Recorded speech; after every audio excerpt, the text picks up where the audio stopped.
Live from downtown Detroit, Local 4 News at 6 starts now. There are no picketers outside any of the big three facilities tonight. The sun is officially setting on the UAW's 46-day strike. The move comes less than 2 hours after the UAW announced a tentative agreement with General Motors. Good to have you with us for Local 4 News at 6. I'm Devin Skillion. I'm Kimberly Gill. Local 4's Will Jones joins us live with what happens now and when everybody will head back to work, Will. Kimberly and Devin, this was a targeted strike that grew over time, and while this was playing out, there were a lot of questions about UAW President Shawn Fain, whether or not he was overplaying his hand. Workers now are happy that it appears that this strike is on its final chapter. It was a historic strike, the UAW taking on Detroit's big three automakers at the same time. University of Michigan professor Eric Gordon says the tactic worked. They out-negotiated the companies. You know, they got a concession from one company and then went to the second company and said, you've got to do at least this well.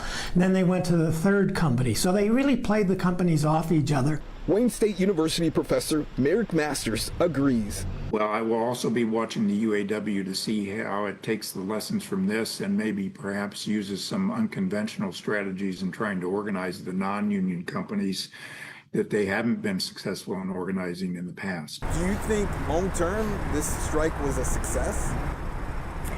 It depends on how you define success and how you define winning. Automotive industry expert Jan Griffith says the UAW got most of what it wanted, but at what cost? Have we severely disadvantaged the big three in Detroit to compete in this industry? Time will tell. If, as a result of this agreement, the cost structure makes the companies less competitive at a time when they're going to be spending billions of dollars to convert to EVs, the companies might be much smaller in 5 or 10 years. One of the big wins for the UAW, a 25% wage increase, although they initially wanted 40%. So here's what happens next. Workers will get back to work while this goes through the ratification process. We're live at the UAW Solidarity House in Detroit. Will Jones, Local 4. We'll be tracking that ratification process. We'll appreciate your report this evening. Also tonight, we're awaiting the release of an independent report into the Oxford school shooting. This report, the result of a months-long investigation by a third-party company called Guidepost Solutions. Mara McDonald live in Oxford.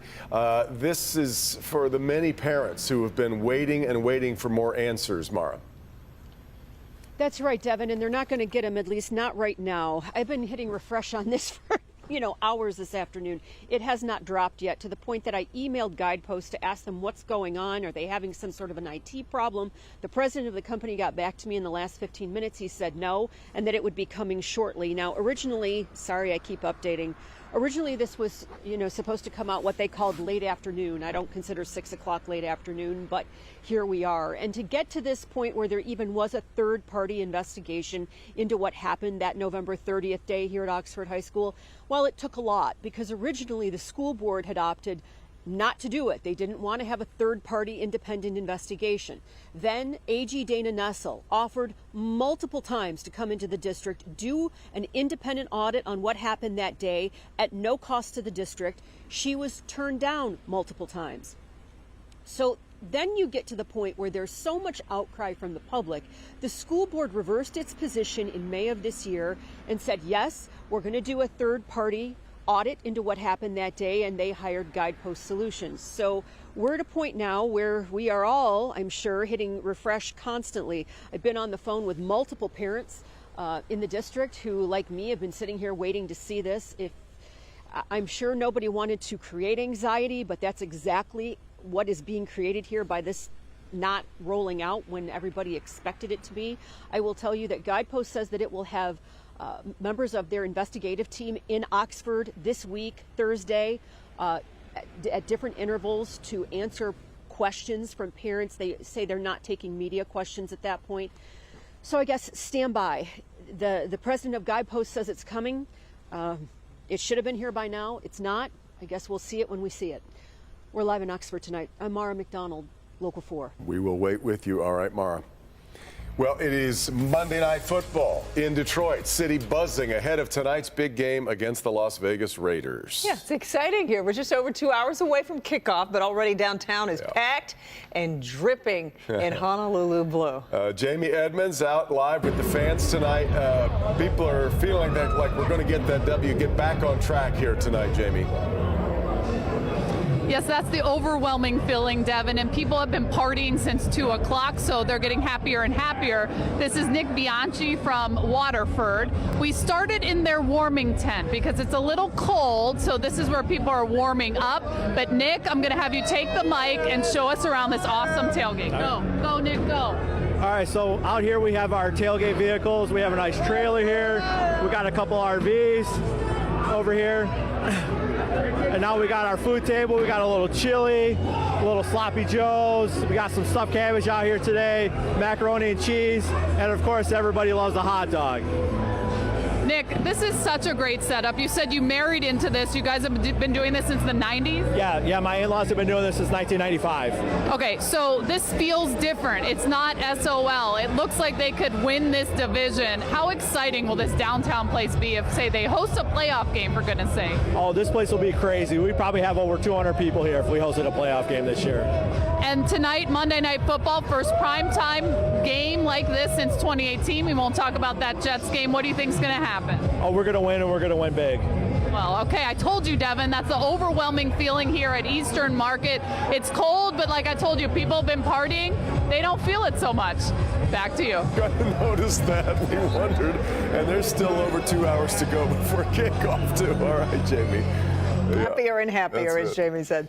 All right, 2 major FDA alerts tonight putting Metro Detroiters at risk. One involving fake Ozempic injections sending people to the hospital. But first, a warning about certain over-the-counter eye drop products that could cause vision loss or blindness. The alert covers 26 eye drop products marketed under the brands CVS Health, Leader, Rugby, Rite Aid, Target Up and Up, and Velocity Pharma. The FDA says if you own any of these drops, you should stop using them immediately. Several stores have already pulled those drops from their shelves. Also tonight, the FDA is launching an investigation into the alarming rise of fake Ozempic pens sending people to the hospital. Let's bring in consumer investigator Hank Winchester to offer some insight. So, Hank, what's the problem here?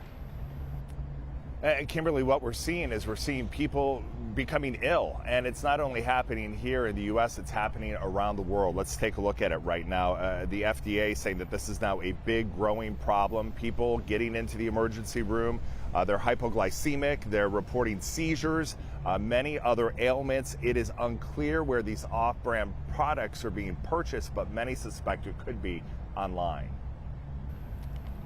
So, Hank, is the problem that there's so much demand with these pens and you know, you've got scammers out there who are making fake ones?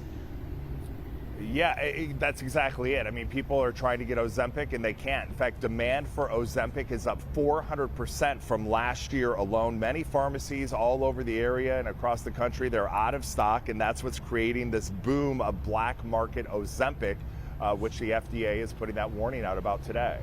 Okay, so what should people do if they're seeking the real product?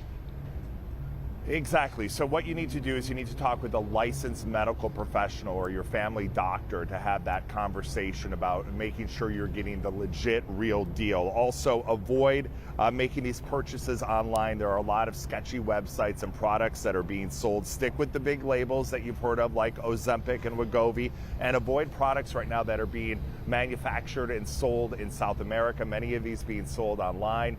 And the FDA is saying that's where a lot of people are getting these products, and that's what's causing a lot of these illnesses. Okay. Just important information for people to have a conversation with their actual doctor. Kimberly. Absolutely. Okay, thank you. We appreciate those tips and that update. Hank. Israeli ground forces pushing deeper into Gaza tonight, advancing in tanks and other armored vehicles on the territory's main city and freeing hostages held by Hamas. Earlier today, the Israeli prime minister rejected calls for a ceasefire, even as airstrikes landed near hospitals. The U.S. State Department is working on getting humanitarian shipments into Gaza, restoring phone and internet service. A little later on NBC Nightly News, how the events in Gaza and Israel are driving waves of hate across the world.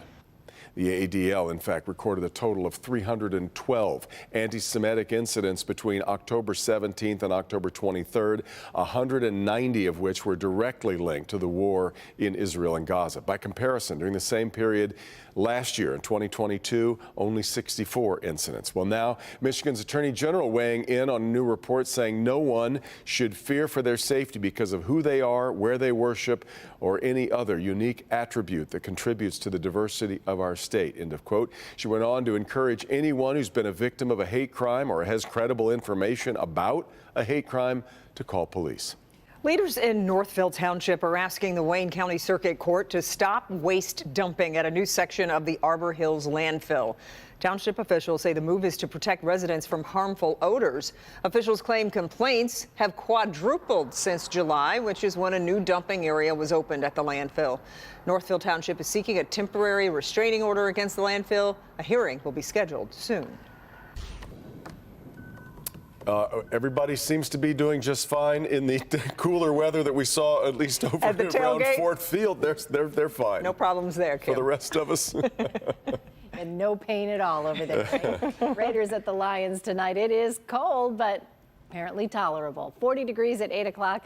By the time the game's over, though, it'll be down into the 30s as skies are going to start clearing out overnight before we get more clouds and a few snow showers for the day tomorrow. Yep, I said snow showers. Outside on Exact Track 40 radar right now, it is quiet here in Metro Detroit, but a few cities did see the first flakes this afternoon, including Rochester, Howell, and Ann Arbor. 39 degrees right now in Pontiac, 41 in Mount Clemens, 44 downtown. Tomorrow, we start out very cold, only 28 degrees. We'll warm, if you can call it warm, up into the upper 30s by noon. Sometime after about 4 or 5 o'clock in the afternoon, though, we do expect a few wet snowflakes. It's not a cold, heavy pouring rain, but it's certainly going to be a little damp and chilly for those trick-or-treaters. We'll talk more about the rest of the week's forecast and a little warmer weather by the end of the week in a few minutes.